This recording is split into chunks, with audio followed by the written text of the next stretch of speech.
जैसा कि आप ये सवाल देख रहे हैं, ये सवाल सीजीएल के हर शिफ्ट में आ रहा है और बहुत पहले ये सीजीएल में भी आ चुका है। तो इस सवाल का स्मार्ट अप्रोच आना जरूरी है जिससे हमारा समय बच सके और इस सवाल को हम कर सकें, क्योंकि आज के सीजीएल के शिफ्ट 1 में और शिफ्ट 2 में दोनों में ये सवाल पूछे गए हैं और आने वाले शिफ्ट में भी ये पूछा जरूर जाएगा। तो इसका टाइम सेविंग मेथड जो है आज हम देखेंगे आज की वीडियो में। तो देखिए, सवाल में आपसे कहा गया है कि 6, 7, 6 XY एक 5 अंकों की संख्या है, वो जो है डिविजिबल है 3 से, 7 से और 11 से। तो हमें बताना है 3x - 5y का मान। अब जो भी संख्या 3, 7 और 11 से कटती है या विभाजित होती है, ठीक है, उसका डिविजिबिलिटी रूल क्या होता है, जैसे हमने यहाँ पर लिखा, ठीक है। यहाँ पर देखिए 6, 7, 6 XY ये डिविजिबल है किससे, 3 से, 7 से और 11 से। जो भी संख्या 3, 7 और 11 से कटती है वो 231 से जरूर कटेगी। 231 से कटना तय है, ठीक है। 231 कैसे, 3 × 7 × 11 231 से कटेगी ही कटेगी यहाँ पर, ठीक है। साथ में जैसा कि आपको पता है कि जो भी संख्या जो है 7 से कटती है, 11 से कटती है या 3 से कटती है, उनका 3 का पेयर हम लगाते हैं, ठीक है। जैसे मान लो अगर मैंने कहा 6, 7, 6, 1, 1, 2, अगर मुझे पता है कि ये जो संख्या 3 से कटेगी तो यानी इन तीनों का जो अंतर होगा वो कितना होगा, 0 होगा या 3 का मल्टीपल होगा, या 7 होगा या 7 का मल्टीपल होगा, या 11 होगा या 11 का मल्टीपल होगा।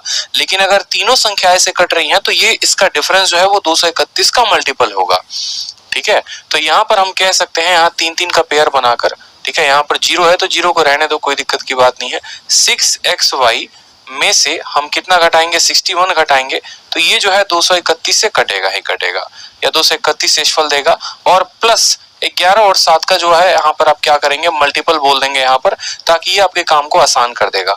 पीछे ये प्रूफ कैसे आया कैसे नहीं आया आपको उतना नहीं सोचना है, आपको जो सोचना है बस इतना ही कि हमारा आंसर कैसे आए, हम कम समय में उत्तर कैसे बना पाए। यानी अगर आप परीक्षा हॉल में बैठे हैं तो आप बोलेंगे सर 6XY का जो मान होगा बराबर होगा 231 जमा 67 जमा 77N। ये चीज जो है, ये लाइन आपको ध्यान रखनी है और इस एक लाइन से आपका क्वेश्चन सॉल्व हो जाएगा।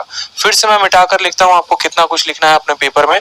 जो भी नंबर दिया होगा बस देखिए आखिरी के 3 अंक लिखिए, 6XY बराबर लिखिए, ये 2 अंक जो है यहाँ पर है उनको लिखिए 67, ठीक है। 3, 7, 11 से करते हैं तो लिखिए 231 यहाँ पर, ठीक है, प्लस 77 × n, 77 × n। अब देखिए 231 और 67 कितने हो गए आपके, 7, 1, 8, 6, 3, 9, 298 हो गए। कितने हो गए हमारे, 298 हो गए यहाँ पर, तो लिखेंगे 298 + 77n, ठीक है। हमें जो है इन दोनों संख्याओं का जोड़ इसके करीब में लेकर आना है या इसके बराबर लाना है। आप बताइए, ये संख्या 300 के करीब में है तो यहाँ पर अगर हम 300 ही जोड़ेंगे तभी तो ये 600 के करीब में आएगा। ये 80 है तो 80 को कितने से गुना करें कि जो हम 300 के करीब में पहुंच जाएंगे, 80 को 5 से गुना करेंगे तो 400 के करीब में आएगा, यानी 77 को 5 से गुना करिए आप। तो जब आप n के जगह पर 5 रखेंगे, देखो n के जगह पर एक बार 1 रखो, फिर देखो 2 रखो, 3 देखो, तो ऐसे मत करो, एक अप्रोक्सीमेशन अंदाजा लगाओ कि मुझे 600 के करीब पहुंचना है, 300 ये है तो इसको 300 होना पड़ेगा।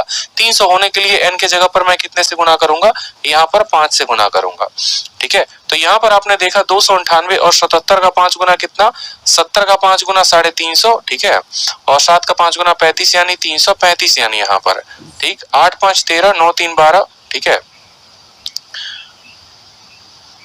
7, 5, 35 का 5, 3 हाथ में 38 हो जाएगा, 383 हो जाएगा। 8, 5, 13, 9, 8, 17, 18 के 8, ठीक है, और 3, 2, 5, 1, 6, 683। कितना आ गया हमारा संख्या, 683, और संख्या है कितनी, 6XY। यानी हम कह सकते हैं कि 6XY जो है वो 683 के करीब में है। x की वैल्यू 8 और y की वैल्यू 9, x की वैल्यू 8 और y की वैल्यू 9, तो हमें जो है 3x - 5y की वैल्यू बतानी है। यानी हम बोलेंगे 3 × 8 -5 इंटू कितना हो गया, 3 हो गया। 24 में से 15 गया, उत्तर हमारा कितना आ जाएगा, 9 आ जाएगा। 9 हमारा करेक्ट आंसर है। तो कैसा लगा आपको मेरा ये अप्रोच, बताएंगे जरूर, ठीक है। और आने वाले सभी क्वेश्चंस जो सभी शिफ्ट है उसमें जो है आप यही मेथड ट्राई करेंगे, खुद का मेरा डेवलप किया हुआ मेथड है। होप कि आपको अच्छा लगा हो। वीडियो लाइक करके जरूर बताएं। धन्यवाद।